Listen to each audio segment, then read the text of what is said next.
Hello दोस्तों, स्वागत है आपका अपने YouTube channel digital modern academy पे। दोस्तों आज हम हिंदी के नए टेस्ट के साथ आपके सामने हाजिर हुए हैं, जो कि आपके यूपी पुलिस यूपीएससी जितने भी स्टेट एग्जाम हैं जिनमें हिंदी आती है उनमें यूजफुल होगा। ठीक है, तो चलिए शुरू करते हैं। हमारा पहला क्वेश्चन है विभाषा किसे कहते हैं? विभाषा किसे कहते हैं? खड़ी बोली हिंदी को, हिंदी क्षेत्रीय प्रमुख बोलियों को, हिंदी क्षेत्रीय विशेष बोलियों को, या इनमें से सभी? बताइए, विभाषा किसे कहते हैं? बताइए। बिल्कुल, हिंदी क्षेत्र की प्रमुख या बोलियों को क्या बोलते हैं? विभाषा बोलते हैं। कौन सी प्रमुख बोलियों को क्या बोलते हैं? हिंदी क्षेत्र की प्रमुख बोलियों को विभाषा। नेक्स्ट क्वेश्चन है, उपनिषदों की रचना किस भाषा में हुई है? उपनिषदों की रचना किस भाषा में हुई है? अपभ्रंश भाषा में, वैदिक संस्कृत में, लौकिक संस्कृत में, या हिंदी में? बताइए, वैदिक संस्कृत में या आपकी लौकिक संस्कृत में, हिंदी में?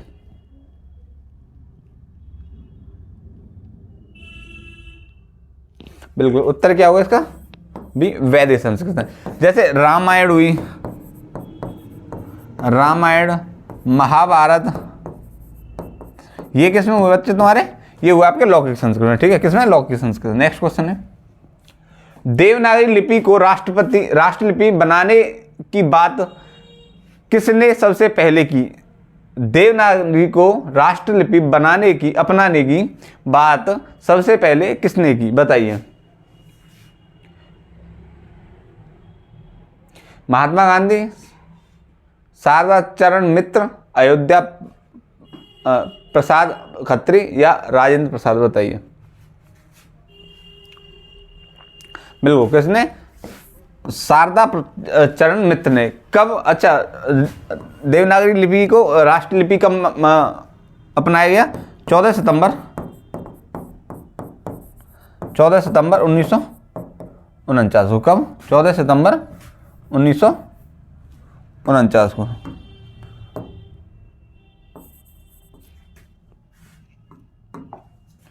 1949 को। ठीक है, 14 सितंबर 1949 को जो देवनागरी लिपि है उसको राष्ट्रलिपि घोषित किया गया। किसके रूप में? हिंदी के रूप में। ध्यान रखना, हिंदी के रूप में किया है। अच्छा, हिंदी को राजभाषा कौन से अनुच्छेद के तहत घोषित किया गया?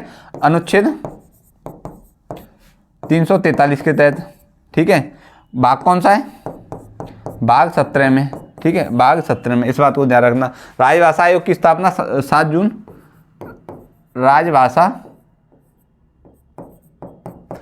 आयोग की स्थापना कब हुई थी? 7 जून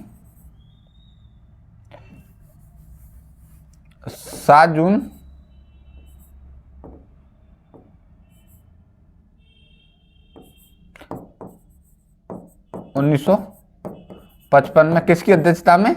बीजी खैर की अध्यक्षता में। किसकी में? बीजी खैर की अध्यक्षता में। ठीक है, नेक्स्ट क्वेश्चन है, उत्पत्ति के आधार पर स्वर कितने प्रकार के होते हैं? उत्पत्ति के आधार पर स्वर कितने प्रकार के होते हैं? बताइए।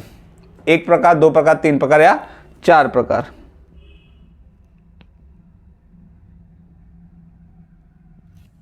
बिल्कुल, 2 होते हैं। कौन से? एक तो मूल स्वर होते हैं और एक होते हैं आपके संधि स्वर। ठीक है, उच्चारण के आधार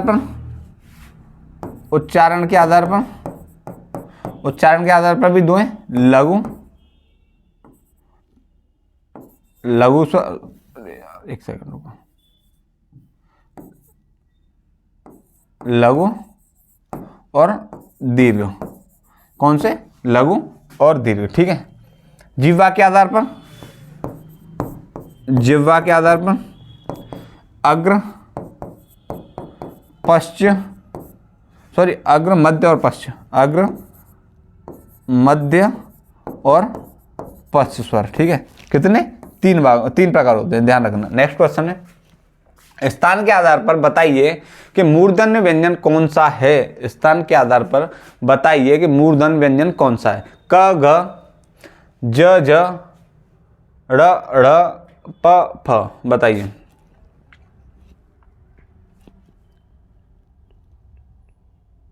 देखो, आपको पता है क क्या है आपका? का क्या है? कंठ है, कंठ है, कंठस्वर हो गए। कौन से? कंठस्वर हो गए, ठीक है। ज तालब है, ठीक है। ये कौन से? ट वर्ग में आता है, ट वर्ग में आता है, तो कौन सा हो गया? ये कौन सा आता है? क वर्ग में। ये च वर्ग में आता है, ये ट वर्ग में आता है, और ये प वर्ग है, ठीक है। कंठ तालब है। अच्छा, ये कौन सा होगा फिर आपका? उत्तर क्या होगा आपका? सी। उत्तर क्या होगा? सी। इसमें कौन कौन से व्यंजन आते हैं? देखो, ट, ठ, ड़, ढ़, ण, र, स और आपका रे। ये कौन से व्यंजन होते हैं आपके? आपके ये व्यंजन होते हैं मूर्धन्य। कौन से? मूर्धन्य, मूर्धन्य व्यंजन। तो ध्यान रखना कौन से? ट, ठ, ड़, ढ़, ण, र और स आपका कौन से होंगे? मूर्धन्य व्यंजन। ध्यान रखना। नेक्स्ट क्वेश्चन है, सही वर्तनी वाले शब्द का चयन करो। सही वर्तनी वाले शब्द का चयन कीजिए, बताइए। अंतर्गत, अत्यावश्यक, क्रियान्वयन या अतिरंजित, बताइए।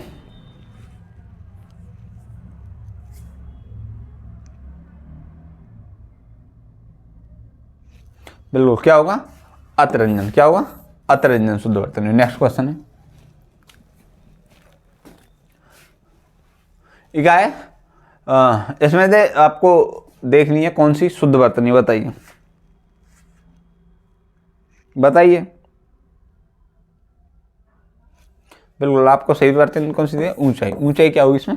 शुद्ध वर्तनी होगी, ठीक है। क्या होगी? शुद्ध वर्तनी, ऊंचाई। नेक्स्ट क्वेश्चन है, अपील शब्द क्या है? अपील शब्द क्या है?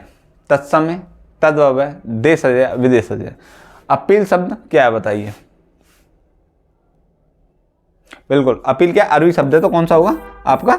विदेशज शब्द होगा। कौन सा? विदेशज। नेक्स्ट क्वेश्चन है, अखबार वाला शब्द क्या है? अखबार वाला शब्द क्या है? संकर शब्द, यौगिक शब्द, देशज शब्द या विदेशज शब्द? देखो आपको पता है देशज तो है ही नहीं, क्योंकि अखबार, अखबार और धन वाला दो शब्दों से बन रहा है। यौगिक है नहीं, क्योंकि तीसरे वर्ड की बात है। विदेशज है नहीं, तो क्या होगा इसका उत्तर? क्या होगा उत्तर आपका? संकर शब्द होगा। कौन सा?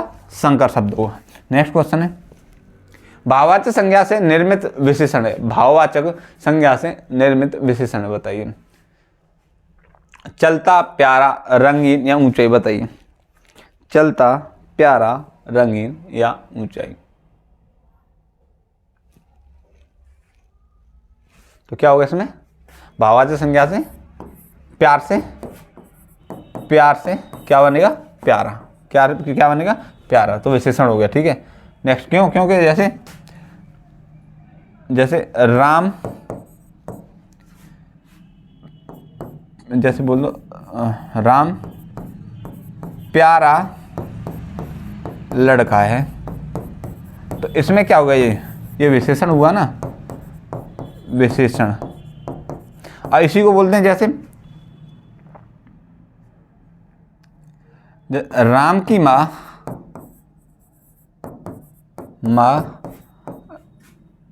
राम से बहुत प्यार करती है, तो इसमें जो प्यार आया ये क्या हुआ आपका? ये संज्ञा कौन सी? भाववाचक। भाववाचक। प्यार क्या हो गया? भाववाचक संज्ञा।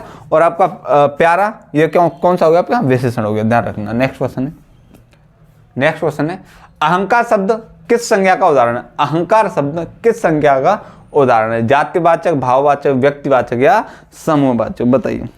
अहंकार कैसा हुआ आपका? बिल्कुल भाववाचक। अहंकार क्या होता है? प्यार हुआ, अहंकार हुआ, ये क्या हुआ बच्चा?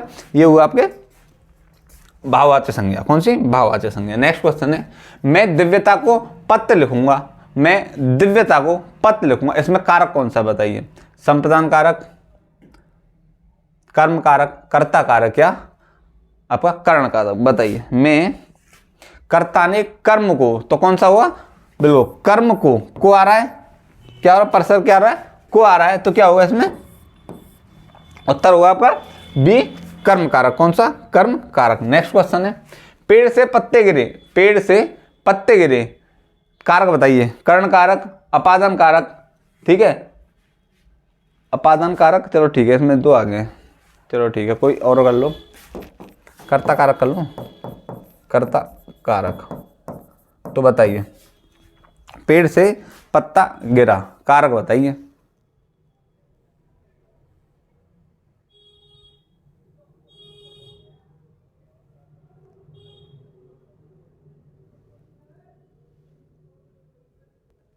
पेड़ से पत्ता गिरा, कारक बताइए भाई, कौन सा हो? अपादान कारक होगा, किसी चीज से कोई चीज दूर हो रही, यानी पेड़ से, कहाँ यार, मैं चलो आपके लिए पेड़ बनाता हूँ।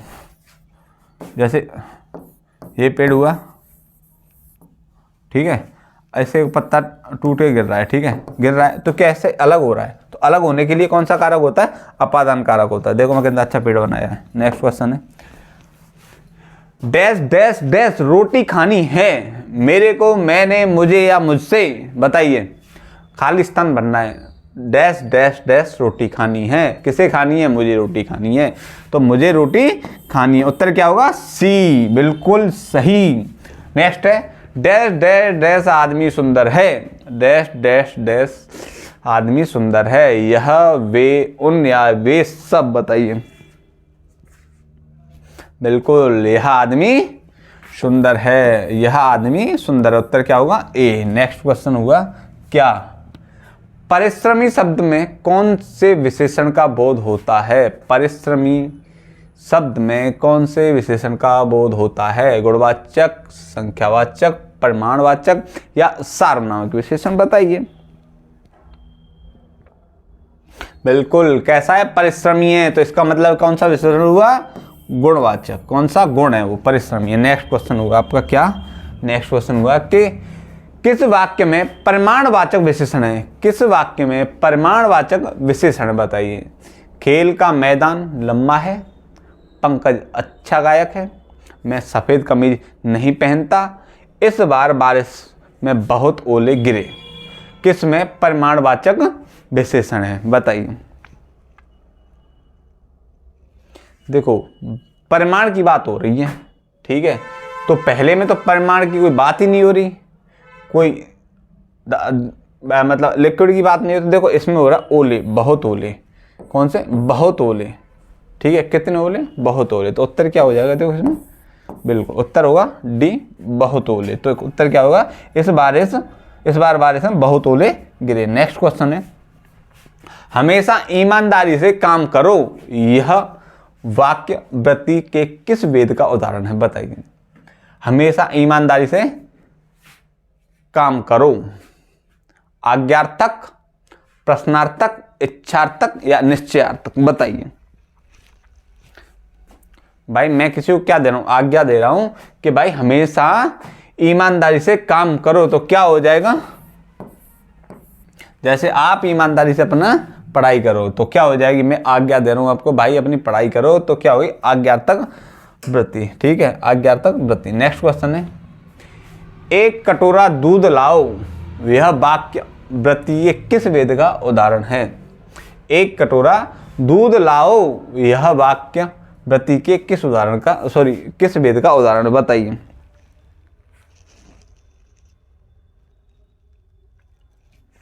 तो क्या दे रहा हूं मैं? आज्ञा दे रहा हूं कि भाई मेरे लिए दूध लाओ, ठीक है, तो क्या हो जाएगा? उत्तर हो जाएगा ए, आज्ञार्थक वृत्ति। नेक्स्ट क्वेश्चन है, निम्नलिखित शब्दों में अव्ययी भाव समास का उदाहरण नहीं है, अव्ययी भाव समास का उदाहरण नहीं है, बताइए। बताइए, यथारू, रातों रात, हम सफर या गंगा जल।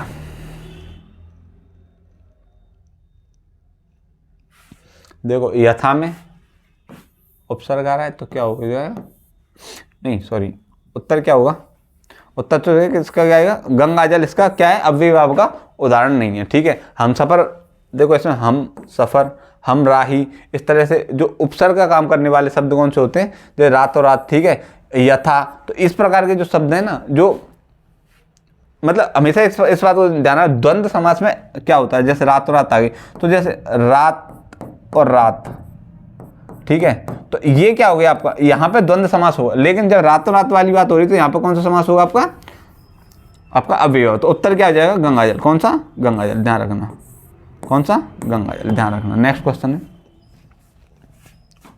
जिस समास के दोनों पद अप्रधान होते हैं वहां पर कौन सा समास होता है? द्वंद्व समास, द्विगु समास, तत्पुरुष समास या बहुब्रीहि समास? देखो, अव्यय, अव्यय भाव समास में प्रथम पद प्रधान होता है, ठीक है। तत्पुरुष समास में,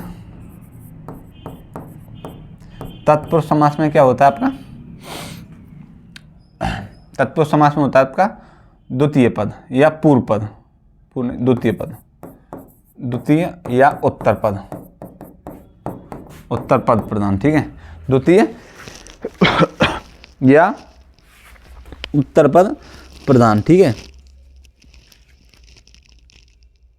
ठीक है, द्वितीय या उत्तर पद प्रधान। फिर होता है आपका द्विगु समास, द्विगु समास, द्विगु समास। इसमें आपका द्वितीय पद प्रधान होता है और प्रथम पद क्या था? संख्यावाची, संख्यावाची हुआ।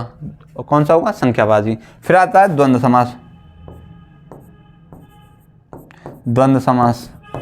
इसमें दोनों पद प्रधान होते हैं, दोनों पद प्रधान समास है, दोनों पद प्रधान समास है। फिर आता है आपका कर्मधारय। कौन सा? कर्मधारय। इसमें भी द्वितीय पद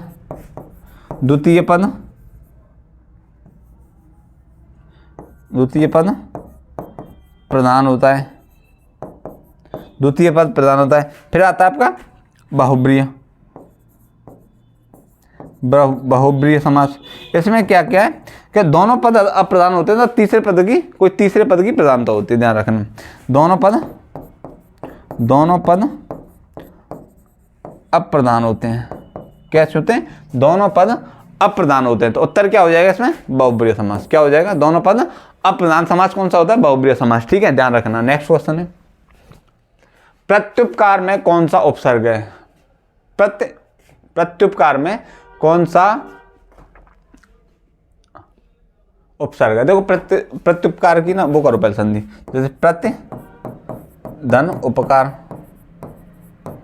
तो इसमें प्रत्यय होना चाहिए, तो यहाँ प्रत्यय नहीं, तो क्या होगा? उत्तर इनमें से कोई नहीं, ठीक है, कोई नहीं, ठीक है। इसमें जो प्रत्युपकार में कौन सा उपसर्ग होगा? उपसर्ग होगा, ध्यान रखना। नेक्स्ट है, एक से अधिक उपसर्गों से बना शब्द बताइए। भाई साहब देखो, इसमें इसमें क्या होगा? अउपसर्ग होगा। कौन सा? अउपसर्ग। अत्याचार अति उपसर्ग होगा, ठीक है। इसमें अधोपसर्ग होगा, ठीक है। तो इसमें क्या होगा? एक से अधिक हैं, ठीक है। उत्तर होगा पर्यावरण में। नेक्स्ट क्वेश्चन है, या अनुरागी चित्त की गति समझे ना कोई, या अनुरागी चित्त की गति समझे ना कोई, ज्यों ज्यों बूढ़ श्याम रंग त्यों त्यों उज्जवल होई। यानी कि श्याम रंग हो रहा है और क्या कर रहा है? उज्जवल। तो क्या कर रहा है? विरोधवाद, मतलब एक अंधेरे की बात कर रहा है, मतलब काले रंग की, और एक ही उजाला की बात कर रहा है। तो कौन सा होगा बात? इसमें अलंकार कौन सा होगा? विरोधाभास अलंकार, ठीक है, विरोध हो रहा है एक दूसरे में, ध्यान रखना। नेक्स्ट क्वेश्चन है, माधुर्य गुण का किस रस में प्रयोग होता है? माधुर्य गुण का किस रस में प्रयोग होता है, बताइए। शांत रस में, श्रृंगार रस में, भयानक रस में या रौद्र रस में? बताइए। बिल्कुल, माधुर्य, प्रेम। तो प्रेम किस में होगा आपका? श्रृंगार रस में, ठीक है। क्या होगा इसमें? देखो, भय होगा, ठीक है। इसमें शांत में आपका निर्वेद होगा, रौद्र में क्रोध होगा, ठीक है। क्या होगा? क्रोध होगा, ध्यान रखना। नेक्स्ट क्वेश्चन है, तद्भव शब्द का चयन कीजिए। गलीचा, कंपनी, आंसू, अग्नि। देखो, गलीचा आपका विदेशी शब्द होगा, विदेशी, बिल्कुल। ये कौन सा होगा? कंपनी इंग्लिश शब्द है तो कौन सा विदेशी शब्द होगा? ये कौन सा तद्भव होगा? तद्भव शब्द होगा। बात तद्भव की बात कर रहा है तो क्या होगा बच्चे इसमें? सी आंसर होगा। क्या होगा? आंसू होगा। ठीक है, कौन सा होगा? आंसू होगा। और ये कौन सा आपका तत्सम शब्द है तो बात कर रहा है कौन सी? तद्भव की। ठीक है, तो कौन सा होगा? तद्भव शब्द कौन सा होगा आपका? आंसू होगा। अग्नि का आग होता है। ठीक है, अग्नि का क्या होता है? तद्भव शब्द आग होता है। नेक्स्ट क्वेश्चन है, तत्सम शब्द का चयन कीजिए। इलायची, होठ, ओठ, ओदा या एकादश। तत्सम शब्द क्या हो? एकादश। बिल्कुल, संस्कृत शब्द क्या होता है? हमेशा जितने भी संस्कृत शब्द हैं वो सब के सब तत्सम शब्द होते हैं, ध्यान रखना। तो ये कौन से शब्द होंगे? तत्सम, यानी एकादश मतलब 11। 11 क्या होगा इसमें? तद्भव शब्द होगा, ध्यान रखना एकादश को। नेक्स्ट क्वेश्चन है, अतीत का विलोम है। अतीत का विलोम है भविष्य, वर्तमान, भूत या अभूत।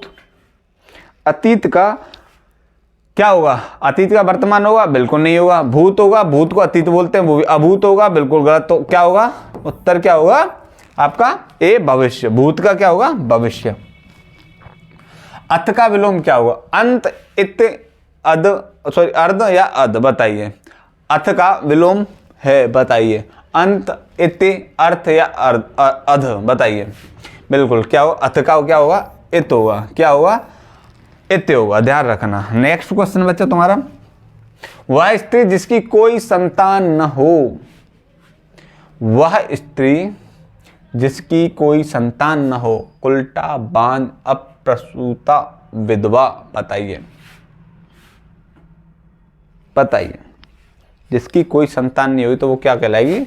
बांझ कहलाएगी। क्या कहलाएगी? बांझ। उत्तर क्या हो जाएगा इसका? बी। ठीक है दोस्तों, ये आपका टेस्ट आज मैंने समाप्त कर दिया बड़े प्यार से, और आशा करता हूँ कि आप लोगों ने टेस्ट पूरा लगाया होगा।